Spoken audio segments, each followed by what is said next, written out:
Hello ducklings, my name is Sanniz and I'm from Sweden, and this time it's time for a little different video.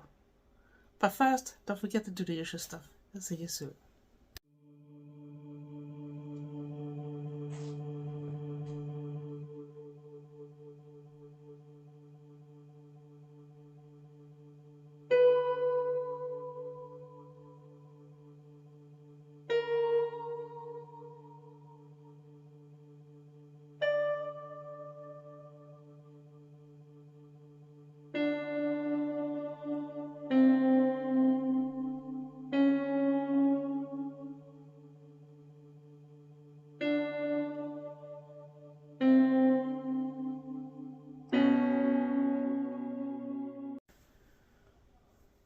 Hello ducklings, my name is Sanniz and I'm from Sweden, and it's time for the new video, but not the usual one you usually see, because this is about what's going to happen in September.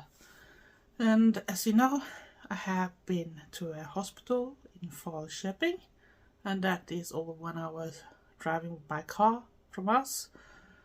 And when I filmed this, I just came home. I just been eating a little after because it's been a long day, because we started already at 6 a.m.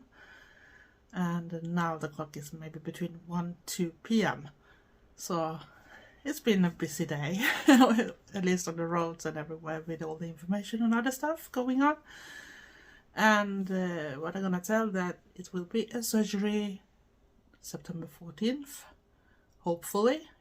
That is, if something else comes in between, or you know, if someone gets too sick in the team or whatever, then it might be another day. But like it looks like right now, it's gonna be the 14th of September, and I'm very happy. And after a lot of different meetings, first I met the nurse.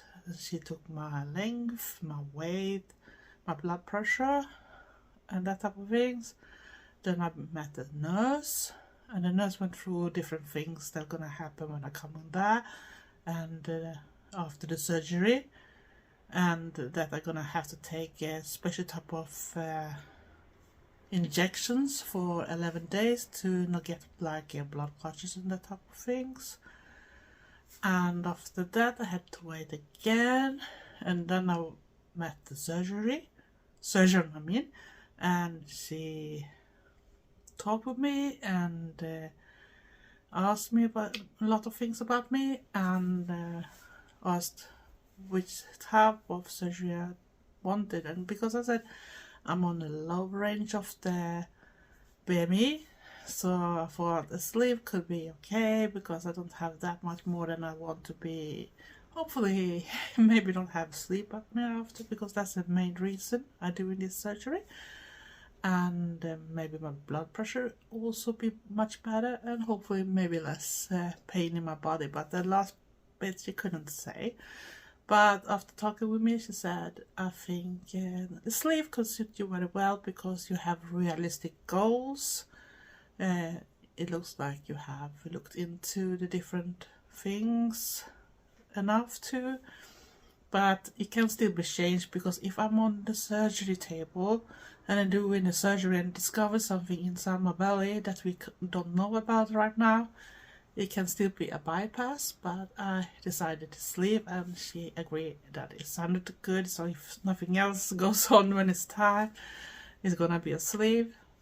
So hopefully everything looks right, so they don't have to do the other type of things, because sleeve have some better things going for it, even if you still have to live the same type of life and it's for a lifetime, but it can be much easier way to live after the surgery too, in that type of way that you don't get maybe as much as some of the by effects that comes with the gastric bypass. And then I had to wait again, and then I met the person, I forgot the word for it, but the person that works to making you go down to sleep. And he talked to me what's going to happen. He wanted to know if I had diseases, what type of medication I took and everything. So I got find out what I could take the same day as the surgery or not. and it showed up that I can take my vaccine, but I can't take my blood pressure medication because that's not that good for if you go in for a surgery. So because I'm not that depending on having it right then and right now, so then I could be away from it at least one day. So and we don't think it's anything to be worried about, and it's also gonna be easier for them. And after a lot of other chatting and waiting and everything, so then it was time to meet the person who's gonna give me advice about what I can eat and drink. And I even found out that there are easier way to already implant it before you have in this, because you're gonna have a diet before, and you need to do the diet because you need to shrink the fat around the liver so they can hook it up during the surgery or not break it by mistake or something when it's too slippery or something, so it's not possible to get a grip about it. So then they said that you need to lose some weight, and it was terrible because I heard all this type of horror stories about people that have to go down a lot before, but it was not that bad. In Swedish it's 4 kilos. I'm not 100% sure what it's gonna be in pounds or whatever you use, but I'm gonna see if I can find out, and then I either put it up in the screen or I put it down in the description box so you can look there. So I found out that they said that this pulver diet, we call it, that's when you go on those ready-made mixes you mix with water and that type of things. They're gonna be like soups or drinks. I need to do that at least for 2 weeks before, but there are other ways I can do it. And if I start a little early, so like she said in the last one, that you don't do that much if you lose more, but she also had recipes on things that is a little more like food even if it's still a diet with very low calories. So it's great to know that you have that option too, so you can actually start a little earlier and not have the pressure, and just look at the scale and see that you keep you in the right side of the range. So I think I'm maybe gonna start a bit earlier than the 2 weeks before, so at least I know that I have succeeded to get down and everything till the right day. So everything went well that way. So now I got all the papers, I got all the information on what I need to do before I come in there, and about piercings or whatever it is, and a special washing type of soap and everything you need to do twice before you get there. So you see, I have things to prepare too. I'm not gonna do that much videos about this because there's other YouTubers that have special channels for it.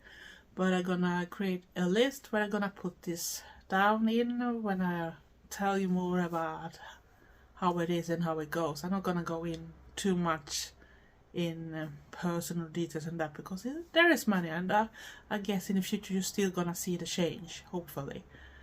Hopefully we'll see a change because I need to have that change to get the sleep apnea and blood pressure under control. Because it's not that funny to sleep with a CPAP machine. And this is a mask you have to use to keep you breathing whilst you're sleeping, else I stop breathing and my oxygen level goes down very low, so it's only like just over 70%, and that is very low. That is actually dangerous for your life. So I hope everything will be helped by that, and I just see it is a big bonus if I lose some weight. But before this video ends, and before it's gonna be way too long, I will show you bits from the road when we went to Falköping, so you can see some of how it looks like when you drive in Sweden. But remember, the most of the road is smaller roads. It's just the beginning. When we went there, it is a little bigger, and then it's kinda very small to like medium small, whatever you should call it, but it's not like a highway or something like that. So you have to be careful because there's animals and other things on the roads, and if something else goes wrong, you never know. So first, don't forget to do that, and I hope you like the rest of the video too with the driving and that, but I'm gonna put music over it so you don't have to have YouTube screaming at me because Trevor was playing music in the car, and I guess it's probably gonna be something about copyrights. Else, stay safe, be weird, be nice to each other. Love you all. Thanks for watching. Bye.